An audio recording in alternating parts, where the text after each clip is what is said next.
Hello, class, and welcome back. My name is Ken Vitale. I'm a physician working in orthopedics at the university, and I also teach anatomy and physiology here. We're going to expand on some concepts that we go over in lecture and maybe introduce some extra learning tips and tricks and some mnemonics. I've also been experimenting with AI-generated imaging, trying to combine some fun themes of art and medicine, and I kind of enjoyed this one. That was a pretty good one. Let's get started. Yes, some of this includes histology, which is no fun, but hopefully makes some ways to remember this a little easier for you. We're going to start out with a little mnemonic on the hiatuses. That's not hiati, hiatuses. In the abdomen, in terms of the abdominal opening, IVC represented in blue, esophagus in green, and aorta in red. Really not too many pictures on the internet that draw this, and I can't draw well, as you probably know, but here we go. Each level, there is a different opening or aperture in the diaphragm for these three tubes going down at each level in the thoracic spine, 8, 10, and 12. And your mnemonic is very simply, I ate 10 eggs at 12. And that would be a feat that I would be quite proud of if I could do that. But IVC, esophagus, and aorta 12. So there you go. Pretty easy. Next one, alimentary canal. This was so fascinating in the organization and development class that we reviewed. The folding and infolding and invagination that occurs. Recall the alimentary canal or the GI system starts at the top and it is one continuous tube all the way down and goes through this progressively more complex folding. If you recall, blastula or blastosphere or blastopore, it starts and invaginates right there. And at the top, we have one hole that's going to form the mouth. And at the bottom is, well, the bottom, the anus forming there. And one way to think about this is, well, it's just a tube. It's an open-ended tube from mouth to anus, exposed to the outside world, which is why it's not sterile, as opposed to other body cavities which are sterile. GI system is not. And in the animal kingdom, this is literally what deuterostomes are. Animals characterized by their anus forming before their mouth during embryonic development, as you can see right there.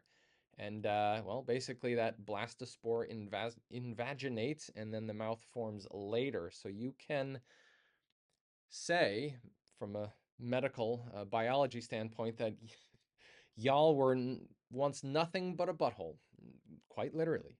And if you don't believe me, well, this is science, right? We start out as nothing but a, yeah, nothing but a butthole.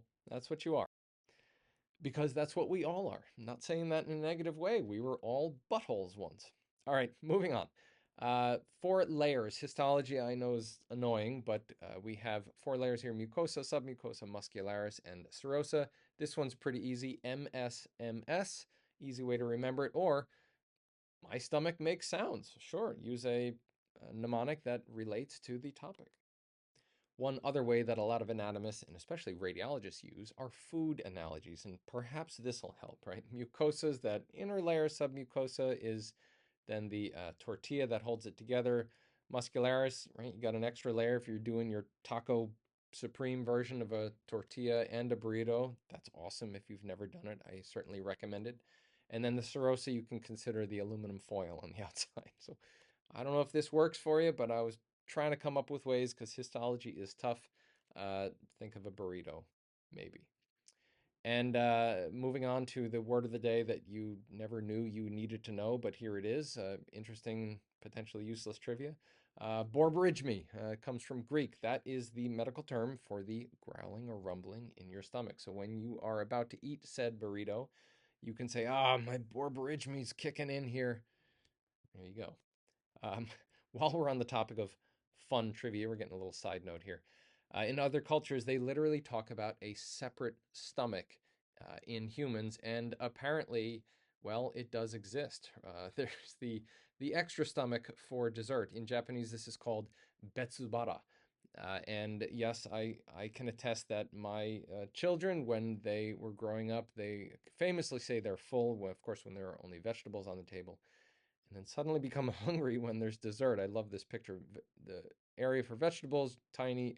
For new foods, if you got little kids, is really non-existent, and that is absolutely true. All right, let's get back on track here. The anatomy of the stomach, there is the lesser and greater curvature, and then everything in between, right? Everything from the cardia to the fundus, the body, the antrum and pylorus, and then finally onto the pyloric sphincter. And this is a big thank you to DK, just leaving the initials there for anonymity's sake. Thank you much for giving me this mnemonic. I love when students do it. They come up with interesting mnemonics to try and help recall this. And they had this one, right? What is in between the greater and lesser? Well, cardia fundus, right? Body, antrum, pylorus, and pyloric sphincter. And they said, hey, in between great cars and lesser cars, clever fast bikers accelerate past parking signs. Must be a cyclist, DK. I love it. I'm a cyclist too. I mean, bicycle, not motorcycle.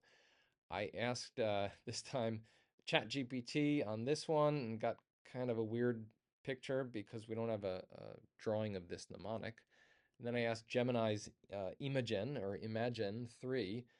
That was an even weirder one. And then things got even creepier. And what is this Mnemonic? And Sporjet. I have no idea what that. And why is the word budget in this mnemonic? I have no clue. But there you go. Hopefully, it's a mnemonic that can help you remember. The weirder the mnemonic is, often the easier it is to remember. So thank you to DK. Let's move on to some more interesting, fun facts. So the most expandable part of the GI tract happens to be the stomach, and it can expand quite a bit, almost 4 liters. That's pretty ridiculous. The initial phase of stomach, well, GI function is in the world of digestion, but the stomach does not do any absorption except for 3 things. Does anyone know what these are? This is great, useful trivia. What can you digest very quickly and not have to wait till it goes all the way to the intestines? Well, 3 things. All right, basically coffee in the morning, beer in the evening, and then an NSAID the next day when you got the hangover, right? So NSAIDs are your Advil and Motrin and Aleve. These can go right through your stomach. You do not need to wait for this to go through for hours into the intestines for where most of the absorption is for that to occur. Interestingly enough, not Tylenol. That does not absorb that quickly as NSAIDs.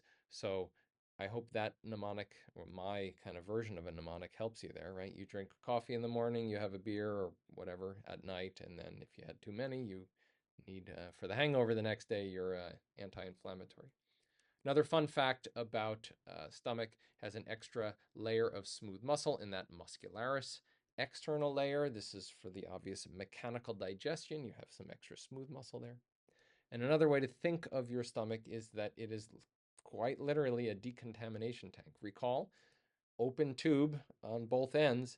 There's a lot of bugs out there that often get on your food, and the first place that it gets stored, that tank, is your stomach. So your body nicely has a ton of hydrochloric acid to help decontaminate all those bugs in there so things stay sterile. Except for H. pylori, that was another quiz. I moved the button too fast, but this little bugger, quite literally, a little bug, is very well known to escape the hydrochloric acid effects and can live in your stomach. Pretty scary stuff. Look at this guy. He just burrows right in and can live and hang out. It goes right through the mucus layer in your stomach because it neutralizes the acid and kind of sneaks in. And I love that picture there. I know that's pretty gross, but this is for the drawing purposes. It synthesizes urease, so think of urea, but don't worry, H. pylori is not urinating in your stomach, but that's how it damages the mucosa and is able to get through and live well protected away from the acid in your stomach, which is why you need these guys to come help.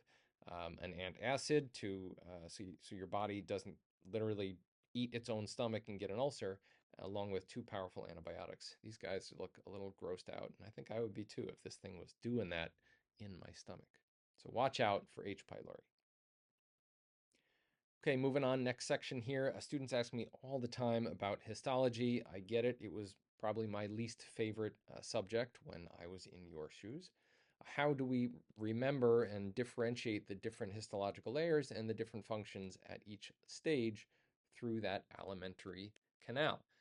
One way to think about it is when it starts up at the top, esophagus, and working our way down to the rectum, the functions generally have a shift here. It starts out with protection, just bringing things in, and you need a nice strong esophageal lining so you don't get any damage from those rough, hard surfaces of the food that you have just eaten. And then all the way down to absorption at the end. This might be a good way to help categorize it in your mind so you can learn it and retain it better. So let's start at the top with the esophagus. It is epithelium, stratified squamous epithelium, and we need those thick layers of stratified squamous to protect our body from those hard, roughened edges of whatever we are eating. If you think of yourself in the naturalist standpoint, if you're just thrown out in the wild and just scrounging around for food, you might be eating some rocks and gravel along with that food you're digging up because there's not too many sinks and bathrooms out there to wash and clean your hands. So we need some mechanical protection.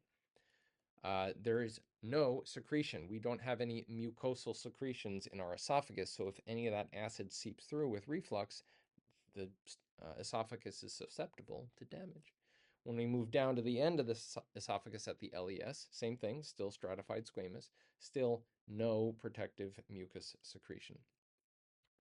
Maybe this can help you, right? E for esophagus, E for erosion risk if that acid seeps through with GERD. E for, yeah, epithelium, but squamous, that is. We don't really have a good mnemonic for that. If you have a better mnemonic, let me know. Put it in the comments. I would love to teach it to my students. Moving into the stomach, now we have a little more complication here. We have columnar epithelium, so it's different from the esophagus, and we have three very specialized cells here. We have the parietal cells that secrete the acid in the stomach, the chief cells, which is pepsinogen, which in the presence of acid gets turned into pepsin. So there are some negatives of taking an acid. Your body's not going to start the protein digestion in your stomach like it should. It has to wait to get through into your intestine. And the third one, foveolar cells, which secrete the mucus for that protection. So maybe, I hope this helps. I think this was a pretty good one. Pretty awesome chefs prepare fantastic meals. Continuing with the theme here. Pretty awesome chefs prepare fantastic meals. I think that works. If you got a better one, let me know. Next, on to the duodenum, right? It's not duodenum, which is what I used to say, and I still do a lot, but it's the duodenum. Also, columnar epithelium, but now we have villi, right? All these extra folds to increase the surface area. It's not just a flat line going across. They have all this extra surface area represented here in histology to aid in the digestion with these brush bordering. I guess that kind of looks like a brush, right? Sort of. What's interesting about the duodenum in the submucosa, it has Brunner's glands from this guy, famous Brunner, who came up with it, Johann Conrad, Swiss anatomist.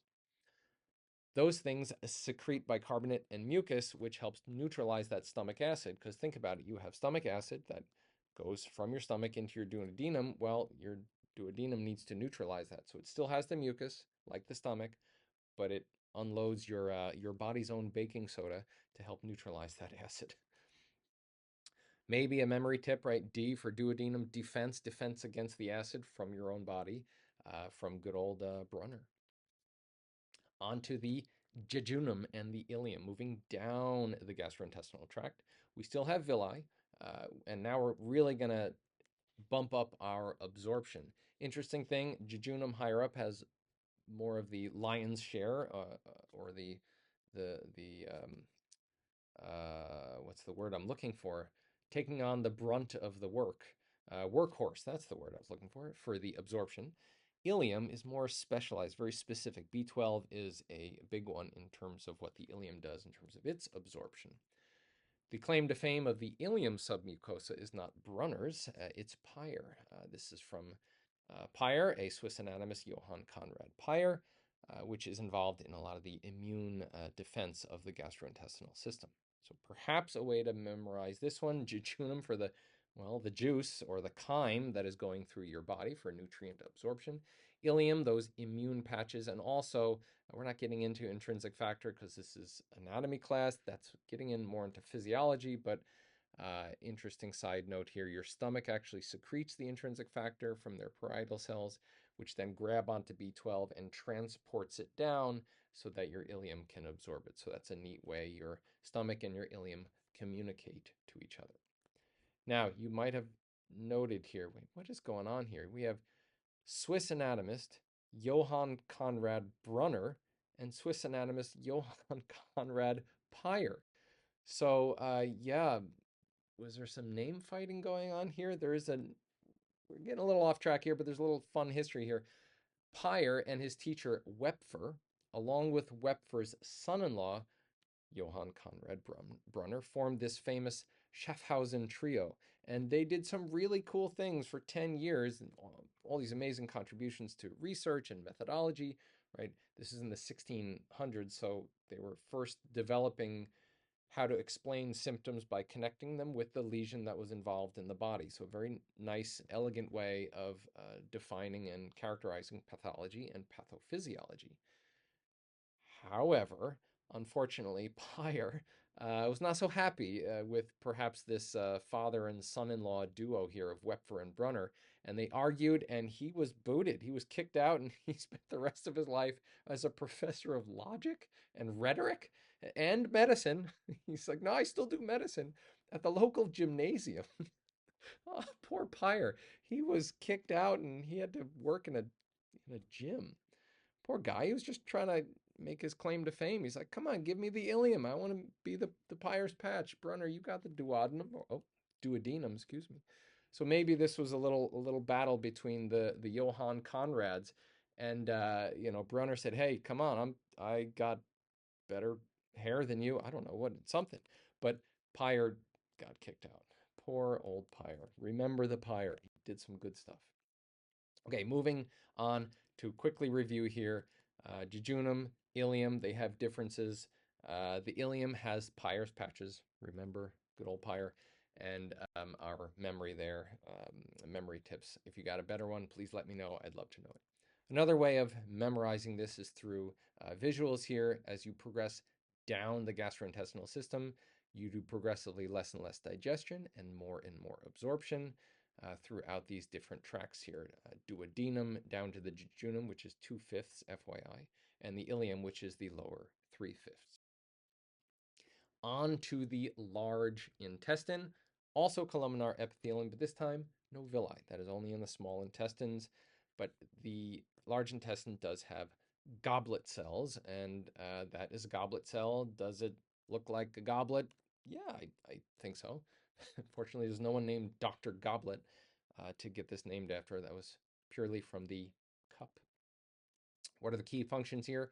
Water absorption and some medications.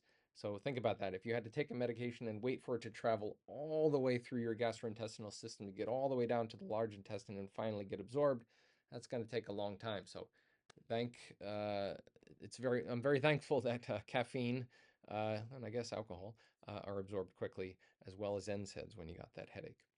But remember, the alimentary canal is open at both ends. So there's another way to get that medication in. And yes, that is via the downstairs route when you take a suppository.